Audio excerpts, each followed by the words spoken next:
जब एक Sumo wrestling का मैच होता है तो पहले दोनों ही रेसलर्स रिंग में आते हैं और एक दूसरे के सामने खड़े हो जाते हैं और फिर काफी वक्त एक दूसरे को ऑब्जर्व करने में लगाते हैं, एक दूसरे की बॉडी समझने की कोशिश करते हैं, एक दूसरे का दिमाग पढ़ने की कोशिश करते हैं और फिर जैसे ही मैच शुरू होता है एक दूसरे पे अटैक करके कुछ ही सेकंड्स में मैच को खत्म कर देते हैं। मतलब एक सुमो रेसलिंग मैच की फाइट कुछ ही सेकंड्स चलती है और उन कुछ ही सेकंड्स में एक रेसलर विनर बन जाता है। उस रेसलर की कुछ सेकंड्स की जीत के पीछे होती है उसके अच्छे से करी हुई ऑब्जर्वेशन। वो अपने ओपोनेंट के हाव भाव, उसके कॉन्फिडेंस, उसकी स्ट्रेंथ्स और वीकनेसेस को ऑब्जर्व करता है और फिर फाइट शुरू होते ही अपनी की हुई ऑब्जर्वेशन के हिसाब से कुछ ही सेकंड्स में जीत जाता है। रेसलर्स तो दोनों ही टैलेंटेड हैं, दोनों ने अच्छे से ट्रेनिंग ली है, दोनों अच्छे लेवल के प्लेयर हैं, यानी कि दोनों हर तरह से बराबर हैं। लेकिन जिसने अपने सामने वाले को अच्छे से समझ लिया, जो अपने सामने वाले रेसलर को देख के घबराया नहीं, जिसके दिमाग में किसी तरह का भी डर नहीं आया, जिसको खुद पे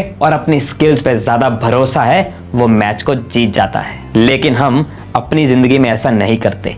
एक प्रॉब्लम के सामने आते ही हम डर जाते हैं, घबरा जाते हैं, परेशान हो जाते हैं। एग्जाम के लिए अच्छे से पढ़ नहीं पाए और एग्जाम पेपर सामने आते ही नर्वस हो जाते हैं और जो आता है वो भी भूल जाते हैं। ब्रेकअप हो गया तो घबरा जाते हैं, दिल टूट गया, मेरे साथ क्या हो गया, मायूस होकर बैठ जाते हैं। बिजनेस प्रॉब्लम सामने आई तो अपनी काबिलियत पे शक करना शुरू कर देते हैं और ये सब होता है सिर्फ एक ही कारण से, एक ही वजह से, और वो है खुद पे भरोसे की कमी, लैक ऑफ फेथ।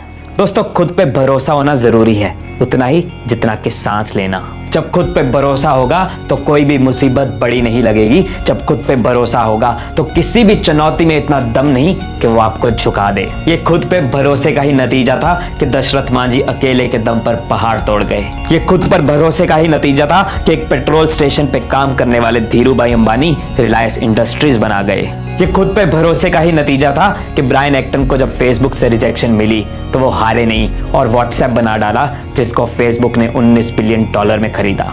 सो दोस्तों, जब भी कोई मुश्किल आए या चुनौतियां आपको आजमाए तो खुद पे भरोसा रख के खुद को आगे बढ़ाते रहो। अपनी मंजिल की तरफ एक एक कर कर कदम उठाते रहो। चाहे मंजिल मिले या ना मिले, चाहे खुशी मिले या गम, चाहे सुख हो या दुख हो, खुद पर भरोसा उठने ना देना। चाहे आंधी आए या तूफान आए, अपने हौसले को टूटने